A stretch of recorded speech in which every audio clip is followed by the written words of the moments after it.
ഇന്ന് ഞാൻ ഉണ്ടാക്കാൻ പോകുന്നത് ചിക്കൻ കൊണ്ടുള്ളൊരു സ്റ്റൂ ആണ്. അപ്പോൾ നമ്മൾക്ക് ആദ്യം മസാലയെല്ലാം നെയ്യാണ് ഞാൻ ഉപയോഗിക്കുന്നത്. അതിലൊന്ന് വഴറ്റിയെടുക്കാം. പാനൊന്ന് ചൂടാവട്ടെ. പാൻ നല്ലോണം ചൂടായി വന്നിട്ടുണ്ട്. ഇതിലേക്ക് നമുക്ക് നെയ്യ് ഒഴിച്ചു കൊടുക്കാം. ഇതിലേക്ക് നമുക്ക് ഹോൾ ഗരം മസാല, അതായത് 2-3 ഏലക്കയുണ്ട്, 3 ഗ്രാമ്പുണ്ട്, ഒരു ചെറിയ പീസ് പട്ട, പിന്നെ 1 ടീസ്പൂൺ വലിയ ജീരകം, ഇതെല്ലാം കൂടി ഇതിലേക്ക്. ഇപ്പോൾ മസാല എല്ലാം പൊട്ടി വന്നിട്ടുണ്ട്. ഇതിലേക്ക് നമ്മൾക്ക് ഒരു വലിയ സവാളയാണ് ഞാൻ എടുത്തിരിക്കുന്നത്, 2 പച്ചമുളക്, 2 കാന്താരി, ഇത് സ്ലിറ്റ് ചെയ്തിട്ടേ ഉള്ളൂ, പിന്നെ ഒരു 3 അല്ലി വെളുത്തുള്ളി, ഒരു ചെറിയ പീസ് ഇഞ്ചി, ഇതെല്ലാം കൂടി പച്ചയോടുകൂടി തന്നെ ഇതിലേക്ക് ഇട്ട് നമ്മൾ വഴറ്റി വേവിക്കുന്നില്ല. ഫ്ലെയിം ഒന്ന് ലോയിലും മീഡിയത്തിലോട്ട് മാറ്റിയിട്ട് നമുക്ക് ആവശ്യത്തിനുള്ള ഉപ്പിട്ട് കൊടുക്കാം.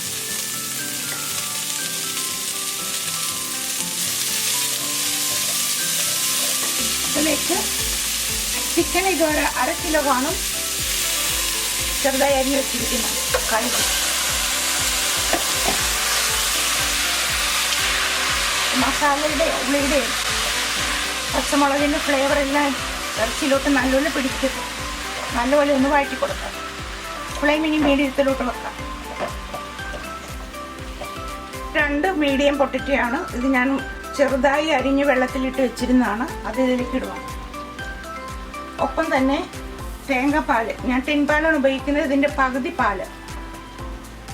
അതിൻ്റെ കൂടെ തന്നെ 1 ടേബിൾ സ്പൂൺ വിനീഗറും കൂടി ഇതിലേക്ക് ഒഴിച്ച് ഇളക്കി നമുക്ക് മൂടി വെക്കാം. വെള്ളം ഒന്നും ഒഴിക്കേണ്ട ആവശ്യമില്ല. ഒരു 15 മിനിറ്റ് നമുക്ക് വെയിറ്റ് ചെയ്യാം. ഇപ്പോൾ ഒരു 15 മിനിറ്റായി. നമുക്കൊന്ന് തുറന്ന് നോക്കാം. ആവശ്യത്തിന് വെള്ളമെല്ലാം ഉണ്ട്.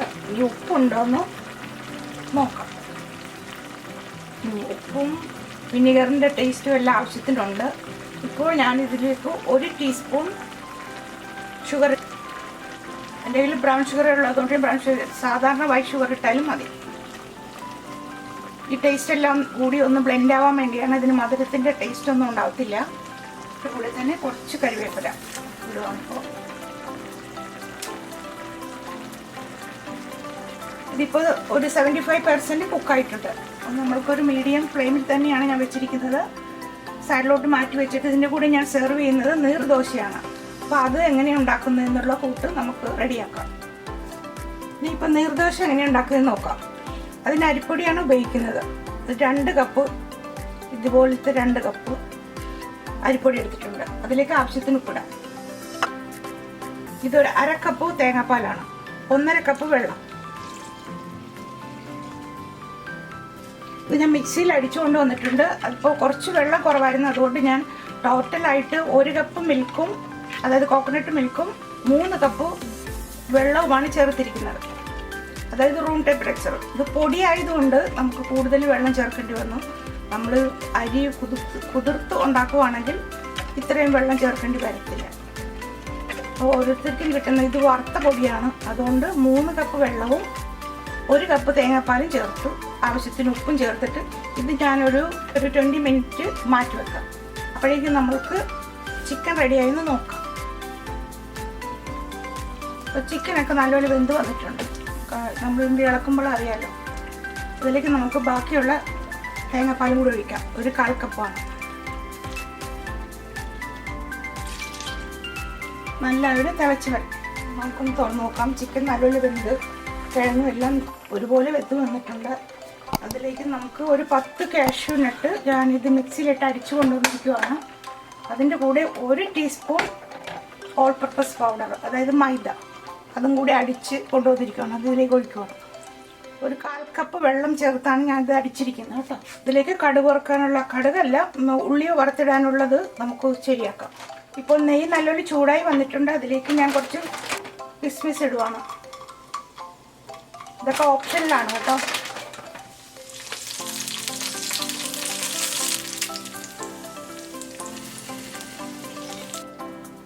ആവശ്യത്തിനുള്ള ചെറിയ ഉള്ളി 2 നന്നായിട്ടിരിക്കുന്നു. കുറച്ച് വലിയ ഉള്ളിയായിരുന്നു. നല്ലൊരു മുഴുവൻ.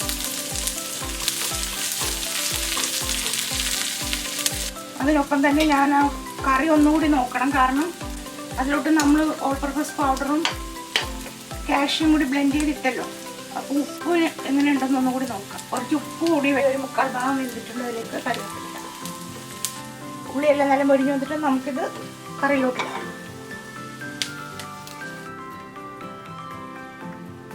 ഇതിലേക്ക് ലാസ്റ്റ് കുറച്ച് മല്ലിയിലിട്ട് നമുക്ക് മൂടി വെക്കാം.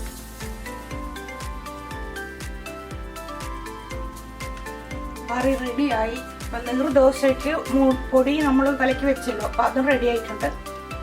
ഇനി നമ്മൾക്ക് നീർദോശ ചുട്ടെടുക്കാം. ഇത് ഞാനൊരു നോൺ സ്റ്റിക്കിൻ്റെ പാൻ വെച്ചിട്ടുണ്ട്. അത് നല്ലപോലെ ചൂടായി വന്നിട്ടുണ്ട്. കണ്ടോ, ഇതുപോലെ ഇരിക്കണം. പൊടി നല്ലപോലെ വാട്ടറി ആയിട്ടിരിക്കണം. ഇതുപോലെ ഇതിലേക്ക് ഒഴിക്കാം.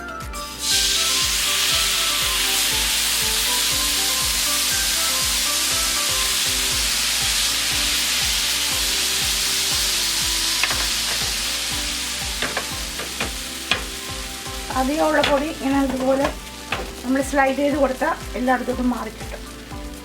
അതിലേക്ക് ഞാൻ കുറച്ച് നെയ്യ് ഒഴിച്ച് കൊടുക്കുവാണ്. ഇത് ഓപ്ഷനിലാണ്, നെയ്യൊന്നും ഇല്ലെങ്കിലും കുഴപ്പമില്ല. ഈ നീർദോശ പ്ലെയിനായിട്ട് തിന്നാൽ അത്ര ടേസ്റ്റൊന്നും കാണത്തില്ല. അപ്പം നല്ല കറിയായിരിക്കണം, നല്ല ഫ്ലേവറുള്ള കറിയാണ് ഇതിൻ്റെ കൂടെ നല്ലത്. അല്ലെ ചെമ്മീൻ റോസ്റ്റ്, പോർക്ക് പെരളൻ, ഇതെല്ലാം നല്ല കോമ്പിനേഷനാണ്. ഫ്ലെയിം ഒരു മീഡിയത്തിൽ ഹൈയിൽ വെച്ച് വേണം ഇതുണ്ടാക്കിയെടുക്കാൻ. ഇപ്പോൾ വെള്ളം കുറയുവാണെങ്കിൽ നിങ്ങൾ കുറച്ചുകൂടി ഒഴിച്ച് കൊടുക്കണം കേട്ടോ. ഞാൻ കുറച്ച് വെള്ളം കൂടി കൂടുതൽ ഒഴിച്ച് 2 കപ്പ് വെള്ളം കൂടി പിന്നെ ഒഴിക്കേണ്ടി വന്നു.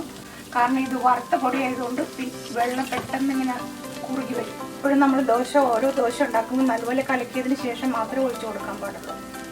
ഇപ്പോൾ ഇത് റെഡിയായി വന്നിട്ടുണ്ട്. ഈ സൈഡിൽ നിന്ന് ഇങ്ങനെ പൊങ്ങി വരും. അതാണ് റെഡിയായതിൻ്റെ പാകം. എല്ലാ സൈഡിൽ നിന്നും ഇങ്ങനെ പൊങ്ങി വരുമ്പോഴേക്ക് ഇങ്ങനെ ഫോൾഡ് ചെയ്യും. ഇതൊരു നെറ്റ് പോലെ ഇരിക്കും.